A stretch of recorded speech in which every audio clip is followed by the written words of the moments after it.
नमस्कार, आपण पाहताय SR24 न्यूज। परत एकदा आज सांगतो की ज्यांचा कोणाचा कांदा असेल, गहू असेल, हरभरा असेल, तर तुम्ही काय करा, उद्या आणखीन दुपारपर्यंत वेळ आहे, म्हणजे उद्याच्या 30 तारखेपर्यंत दुपारपर्यंत वेळ आहे।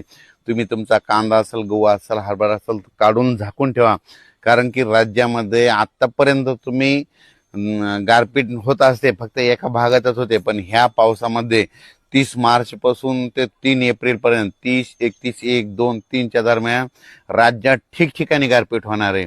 आणि काही ठिकाणी लिंबासारखी गारपीट होईल, काही ठिकाणी बोरासारखी होईल, आणि काही ठिकाणी चिंचोक्यासारखी गारपीट सगळ्या जिल्ह्याला पाहायला भेटणार आहे।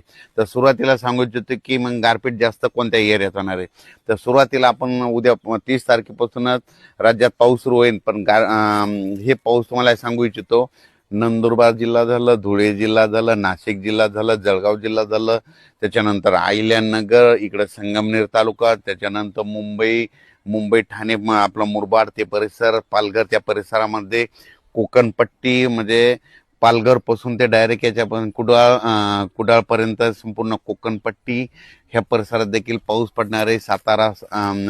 सातारा, कोल्हापूर, तसेच तिथपर्यंत ह्या कोकणपट्टीमध्ये देखील खूप पाऊस देखील होणार आहे, गारपीट देखील होणार आहे, म्हणून हे लक्षात घ्यायचं।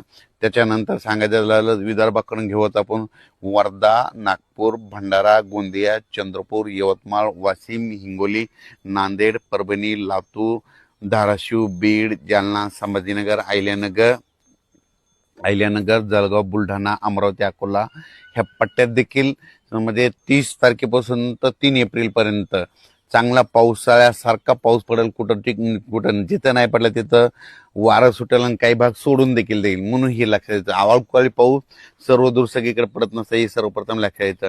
तर मग आता तुम्हाला सांगतो, आता नेमके गारपीट कोणत्या कोणत्या जिल्ह्याला पाहायला भेटेल, तर तुम्हाला एक सांगू इच्छितो। सुरुवातीला मी परभणी जिल्ह्याचा आहे, म्हणून परभणी जिल्ह्यातलं सांगू इच्छितो की परभणी जिल्ह्यात आमच्या इथं शेलू तालुका आहे माझा, म्हणजे माझ्या गावापासून कम्प्लीट इकडं वालूरकडं, म्हणजे वालूर, चारठाणा ह्या परिसरात गारपीट पाहायला भेटेल, म्हणजे आमच्या शेलू तालुक्यात भेटेल, जिंतूरकडे देखील भेटेल, पालम, परभणी जिल्ह्यामध्ये पालम देखील आहे, पालम पुण्याच्या त्या पट्ट्यामध्ये गारपीट बघायला भेटतं, म्हणून हे देखील परभणी जिल्ह्यातल्या शेतकऱ्यांनी, गंगाखेड देखील भेटल, म्हणून हे परभणी जिल्ह्यातल्या शेतकऱ्यांनी अंदाज लक्षायचा। आपण परभणी जिल्ह्याच्या बाजूला बीड जिल्हा, तर बीड जिल्ह्यातल्या शेतकऱ्याला सांगू इच्छितो की गेवराई जिल्ह्यामध्ये देखील, गेवराई तालुक्यामध्ये देखील पाऊस देखील भेटेल, गारपीट देखील भेटेल। बीड जिल्ह्यात मात्र वादळी वाऱ्यासह पाऊस पडणार आहे, ठिकठिकाणी पडणार आहे, काही भाग सोडून देणार आहे, म्हणून बीड जिल्ह्यातल्या शेतकऱ्यांनी अंदाज लक्षायचा।